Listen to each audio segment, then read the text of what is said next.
from our perspective, the conclusion to Trump's big trade shenanigan was embarrassing because he promised these 90 deals in 90 days, or at least that was a big, bold proclamation by one of his staffers. And that was the idea.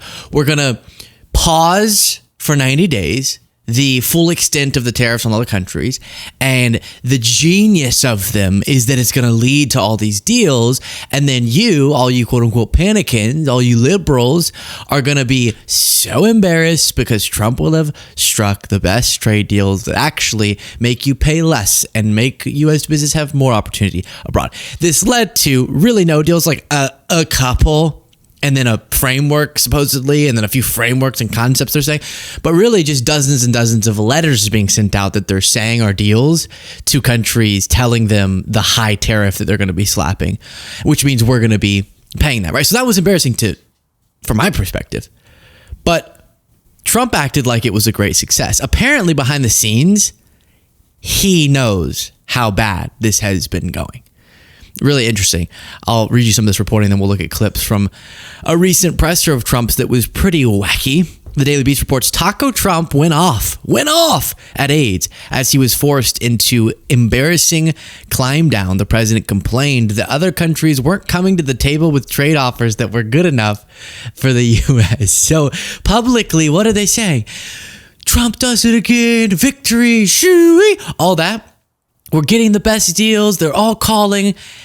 Behind the scenes, he's losing it at AIDS, saying, why aren't we getting the deals that I thought we were going to be able to get out of people? So instead of any deal, we're just left with letters addressing females as Mr. President in some cases. And dear Mr. Japan or whatever. A series of letters sent to world leaders pushed back a July 9th deadline that Trump had previously set for the countries whose products were hit by his most aggressive Liberation Day tariffs announced in April. He was tempted to let the tariffs take effect, but he spent the weekend on the phone with his aides and allies who argued he should set a new deadline, the Wall Street Journal reported, and he was upset. He was upset that despite all of the public grandstanding, Bessent and others weren't able to get deals, and instead they just have concepts of deals and they have really nothing. We're just back to tariffs, high tariffs that we have to pay for, that sever our relationships with countries in a meaningful way and actually make our trade imbalance even worse. Speaking of problems with Trump's aides, this is important context for the first clip that I'll show you.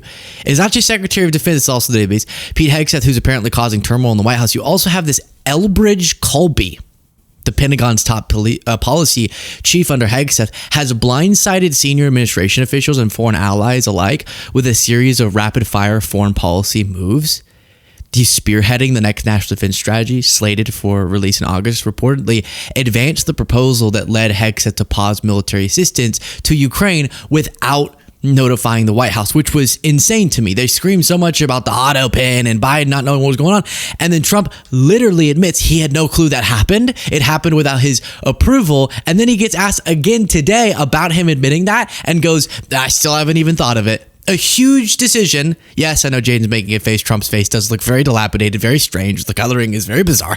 But this was at a meeting with African leaders, which led to some very bizarre moments, like saying to a leader of a country whose national language is English, how do you speak such good English? Where did you learn English? Maybe in the country that speaks English.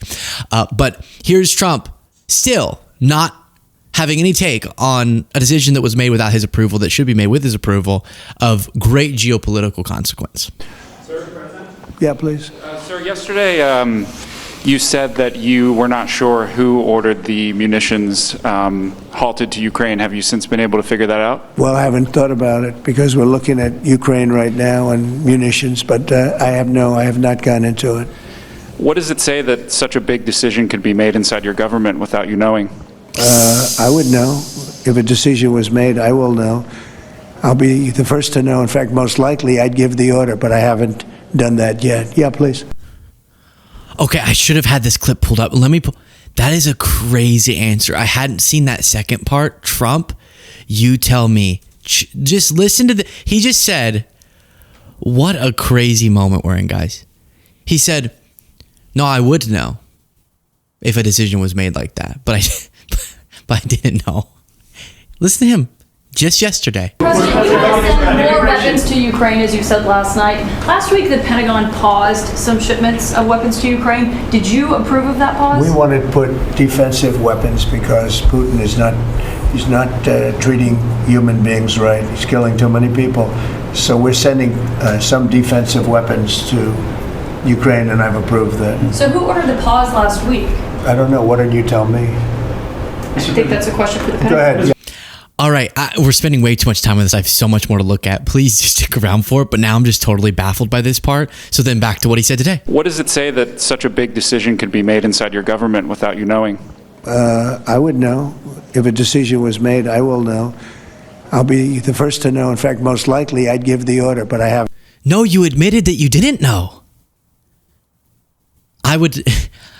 Yeah, I didn't know that had happened. Oh, okay, so what does it say that you didn't know? Well, I did. No, you said you didn't. You said I didn't. No, you said you didn't. Who said I didn't? It's probably fake news. Natasha Bertrand.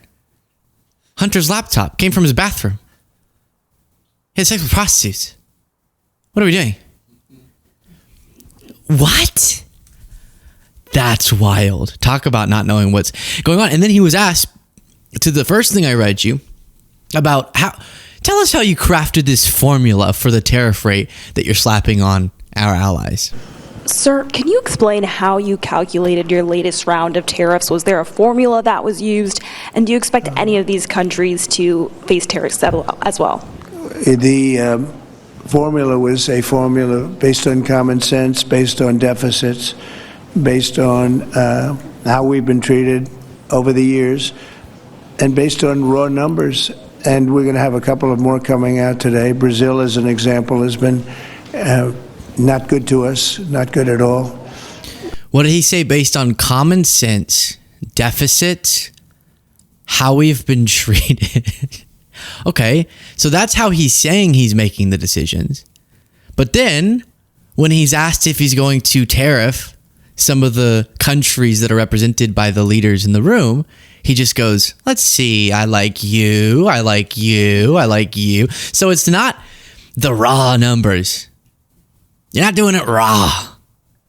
Instead, you're doing it based on who you like. More successful. Yes, please. Do you expect any of the countries here to face tariffs as well?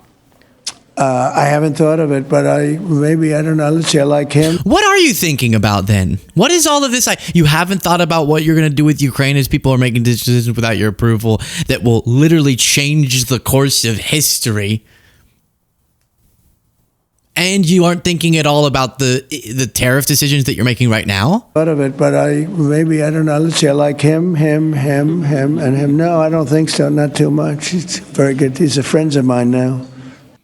So it wasn't some advanced algorithm that helped you make that decision. We did already look at when the original ones were rolled out. It's completely incoherent math how they're getting to these tariff rates, and it probably is just vibes.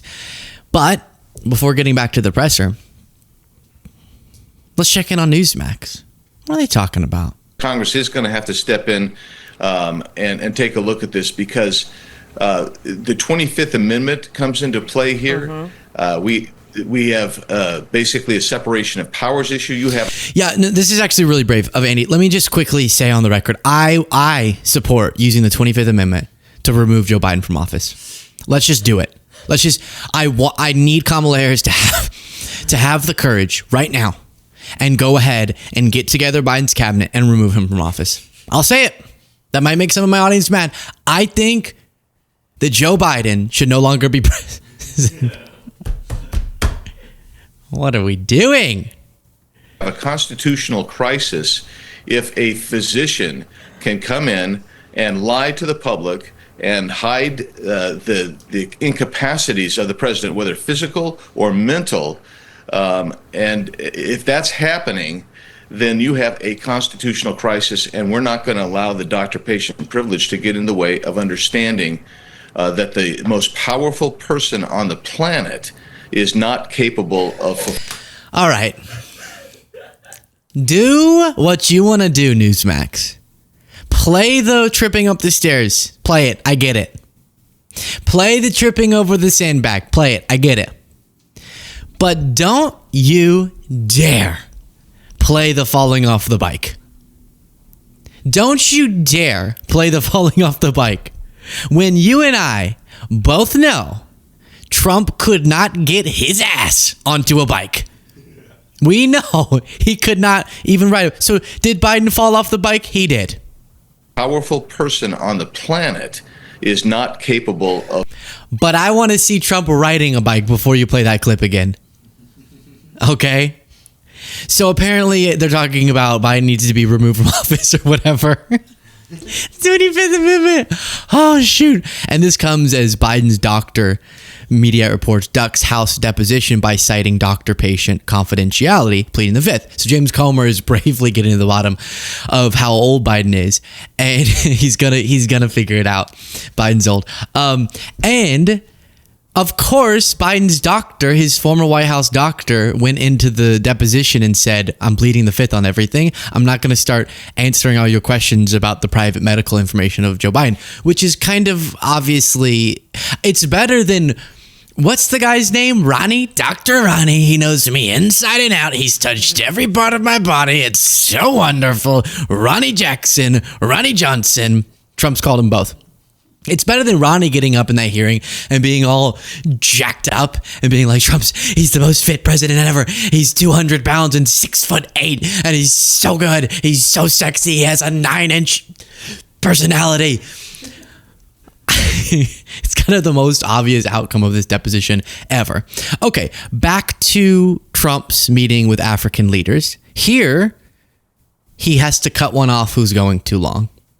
While you continue watching this segment, thank you so much for watching it. That's the best thing you can do, frankly. But if you do want to go a step further, you can click the subscribe button. We had some confusion. Some people think that's paid. It's not. Clicking subscribe is free. What is weird is that people will say they're subscribed to the channel. It just helps to get the video suggested to you. But then they'll later tell us that they were unsubscribed and they didn't unsubscribe. I don't even know what's happening with that. But if you can check in on it, that would be great. Let's keep listening. Resources in our sea waters, so lots of fishing and whatnot. I don't want to spend too much time on this. But I appreciate it very much. I appreciate it. Maybe we're going to have to go a little bit quicker than this because we have a whole schedule. If I could just say it's, your name and your country would be great. Thank you, please. Muito obrigado, Senhor Presidente Trump. Okay, so some of that was visual. If you're listening to the podcast, Trump was giving him kind of like the stop it, shut up. You're taking so long. I'm bored. You haven't complimented me in like 3 sentences, and I have no interest in this anymore, which is what this meeting turned into. Mr. President, the world leaders have figured out the way that they get favors from Trump is they go into the meeting, and this is what Netanyahu did. Oh, I sent a letter to the Nobel Prize committee saying you should get the Peace Prize. And Trump's like, wow, especially coming from you. That's so great. Which is what? And then here too, I'll show you in a second, these leaders also did the thing. Someone else also brought up, I don't know much about the Nobel Prizes, but I think you should get the Peace Prize. Can we not have some dignity?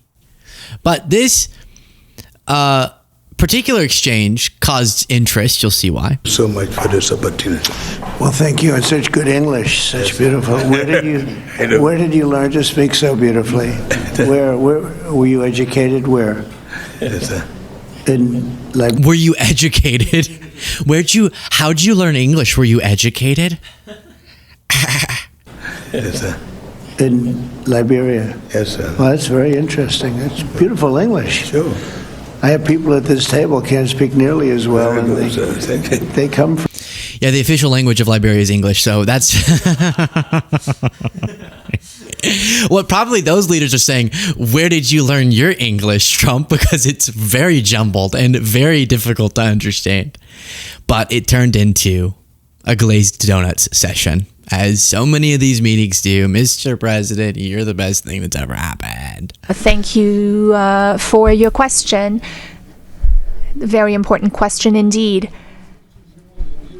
Forgive me for saying this, but unfortunately, I don't really understand. I don't know how things work when it comes to Nobel Prizes, but I can guarantee you that Mauritania would never be opposed to President Trump receiving a Nobel Peace Prize, because he's already working very hard in favor of peace throughout the world, with no distinction, no regard to what continent it's on, and he's working on areas where there are tensions everywhere, and he's committed towards peace. And our world... Just please don't Zelensky us. Please don't Zelensky us. Please don't scream at us. Please, please, please, sure. Please, please, please, please, please. Oh, God. I'll say whatever I need to. I think that what are we doing? For what? The Nobel Peace Prize for what? Then Trump was asked about a bill or a proposal that seeks to require ICE agents to, number one, identify themselves, have some form of identification, show themselves to be in law enforcement, like how police do normally, and to not be wearing masks. Because right now we have folks coming in with no identification, unmarked, in masks, grabbing people. That's not supposed to be America. Democratic senators now, Cory Booker and Alex Padilla, have a new bill out. They want to require CBP and ICE officers to have legible IDs, and they don't want CBP or ICE officers covering their faces. Would you ever sign that? Well, they wouldn't be saying that if they didn't hate our country, and they obviously do. I'm surprised that they would do it. Knowing a little bit about them, I don't know them well, but... The only reason, he says, the only reason that you would be against allowing ICE agents to show up, sometimes in unmarked vehicles and unmarked on their person, in masks, grabbing people and ripping them off the streets, is because you hate America. I did a whole sort of joke on this morning's morning show. Make sure you're tuning in, by the way. It's a good time. 10:30 Eastern time-ish. We started. You can also watch it back whenever you want on the live tab of the homepage on the YouTube channel. But I talked about, as a joke, because of something related to the Elon AI story, so essentially, if you disagree with me, you're a Nazi, right? Silly, because obviously I wouldn't think that everyone who disagrees with me is a Nazi. But as obviously satirical as that is, that's exactly what Trump does. He says, if you disagree with me, you must just hate America. And he's not being dumb or silly. He is being dumb. He's not being silly. He's saying you hate America if you think that people should have some basic level of rights. And we shouldn't have people being terrorized, frightened, because someone with a mask on could just grab them, harass them, of any immigration status, by the way. We've seen this happen to citizens and lawful immigrants, obviously undocumented immigrants. And that's a sign of loving America and wanting us to have processes that protect us. But the salivation session continues with one of the leaders saying, your golf game. Trump, I heard your golf game is hot. To Africa. I was wondering what your secret was for resolving all these complex crises, and I know you are a tremendous golf player. Golf requires concentration and precision, qualities that also make for a great leader. Senegal has exceptional opportunities to offer, including in the area of tourism. So perhaps an investment could be made in a golf course in Senegal. It would just be 6 hours by flight from New York, from Miami. Yeah. I heard you're an excellent golfer. Eesh. Now, Trump has this crush on a reporter, an African reporter. And, oh no. Aaron Rupar says, Trump's reporter crush is back at the White House today, and he's beaming. So I'll show you where this originally started. But listen, he calls her beautiful in the other clip. That's fine. I'm all about telling people they're beautiful. I don't really care about whatever, as long as you're not being creepy. But everything Trump does is inherently creepy. That's the problem. Like, watch his face while every woman has seen this face before, okay? They're just out and about in public. They've seen this face and these eyes that Trump's about to make. Talking to you as we have the meal. Do you want to ask any questions, please? Where's my reporter from Africa? There you are. How are you? I'm fine, thank you, Mr. President. Very famous in Africa. Okay? You did it. Thank you, thank you. Thank you. Miss, I have one question for the African presidents and one question for President Trump. As you talk. Where's my African reporter? And it all started with this. And I shouldn't say this because it's politically incorrect. She said, she's beautiful, and you are beautiful. I'm not allowed to say that, that could be the end of my political career, but I'll say it anyway. But you are beautiful, and you're beautiful inside. Look at... Oh, no. Look at JP. Look at JP. Oh, look at JD Vance. Oh, my goodness. He's a stuffed animal. That's what it is.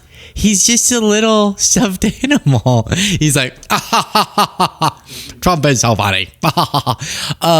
Yeah, so again, Trump always does that. He goes, this will end my political career, but you're beautiful. And it's like, no, but when you say it that way, now I'm creeped out. Because just going, hey, you're so beautiful. Fine. You're beautiful inside and out. Fine. But going, man, I shouldn't say this. Oh, baby, I shouldn't say this. This is going to end my career, but you're beautiful. It's like, now it's creepy. Now it is creepy. It wouldn't have been before. So I wish I had more reporters like you. You covered Africa for a long time? Yes, for over 10 years. Wow. I covered even your first administration. Yes, I know that. That's great. Well, thank you. That's so nice that you said that. Appreciate it. And I have one more question. Yeah, why doesn't JD Vance... Sorry, I'm totally distracted. Let's play... I'm just going to keep talking. Put this up, Jaden. Look at... He doesn't move anything but his head. Why is his... Oh, there we go. Now he moved. Why does his arms not move at all? Oh, they just moved. Okay, I'm still wrong. Wow. Something about how stiff his arms are by his sides is giving me the heebie-jeebies. Anyways, you can take that down. It's very strange. All very strange. Share your thoughts in the comments.